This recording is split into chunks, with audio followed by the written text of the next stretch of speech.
seems to be the case that there's going to be, or at least there's the threat of, a very near future strike from the rail workers union, which could cause pretty significant economic ramifications.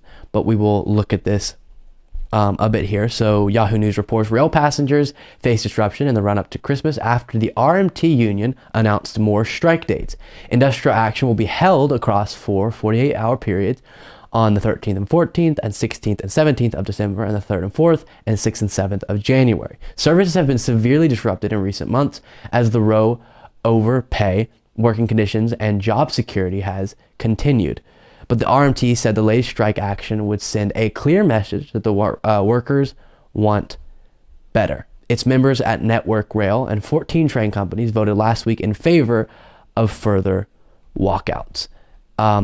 As we talked about with the rail workers union strike that was being threatened and was about to happen a few months ago, this would be hugely devastating economically, but I want these workers to get better conditions, so hopefully the leveraging from their perspective works. And Biden was able to thwart the initial threat, bought a few months, but now it seems to be the case that it's coming back. Here's CNN diving into the economic effects this could cause. At the biggest and most powerful rail union have voted down a tentative contract deal, and if the two sides cannot reach an agreement soon, there might be a strike, which industry officials have estimated could cost the economy more than $2 billion per day.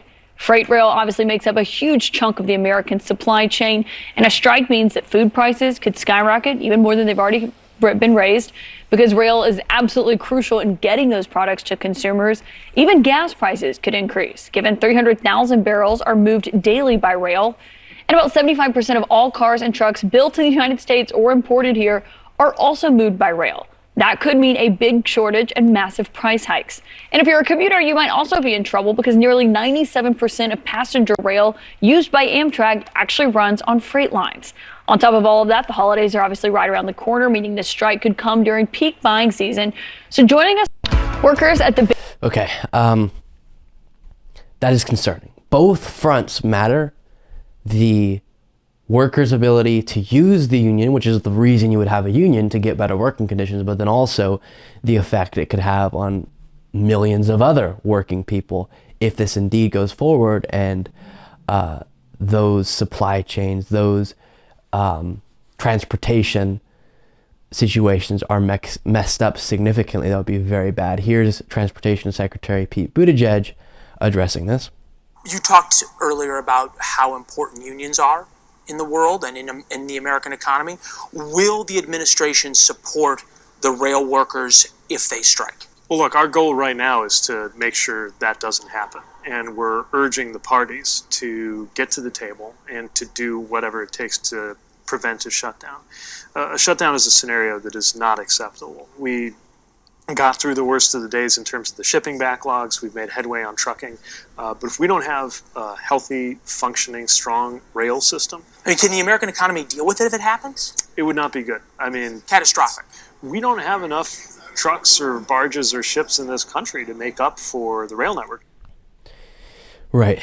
And what's tough from the perspective of Joe Biden specifically, but also Pete Buttigieg as Joe Biden's transportation secretary, is Joe Biden did promote himself as an extremely pro-union president. And so it's tough when you have a situation where one of the unions in the country, that you support their union action of trying to get better working conditions for the workers, but you also fear if the other side doesn't agree to the terms and both sides can eventually come to some sort of agreement, that this is going to cause horrible situations for people across the country who are affected by that type of strike. And so it's a very fragile situation.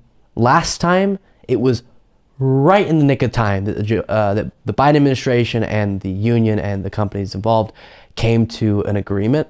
And so I do expect it'll come down to the wire, but hopefully we don't see the strike happen, not because they're able to union, shame enough, but because some agreement that is good for the side of unions prevails. But I am pretty fearful of this because, as was highlighted in that CNN segment, going into the holidays with the problems we're already having with high prices, if this causes prices to go up even further, that's very bad and something to be feared. Thank you so much for watching. If you want to be a part of what makes this show possible, plus get access to the full video version of the show hours before any of the clips are uploaded to YouTube, plus get access to an extra full show every Saturday that only members can see, you can do so by going to patreon.com/Luke Beasley. That's patreon.com/Luke Beasley, and there is a link in the description.